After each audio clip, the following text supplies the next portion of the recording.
bao lời tình đã muộn màng vì mình quá vội vàng để lòng nát tan.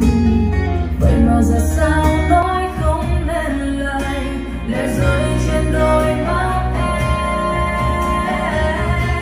Ở nơi phương xa ấy, giờ đây anh biết không, trái tim em lạnh lẽo cô đơn giữa lòng người.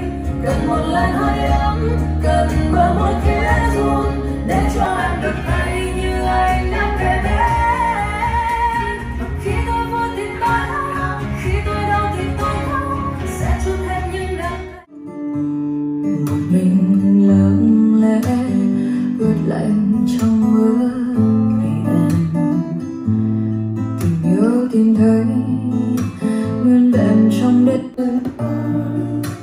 giữa hoang tàn lãng quên, nơi cuối con đường có anh riêng chờ đợi em. Tình có những phút lìa xa, dấu hương mà trên vai em khó qua, những con đường ấy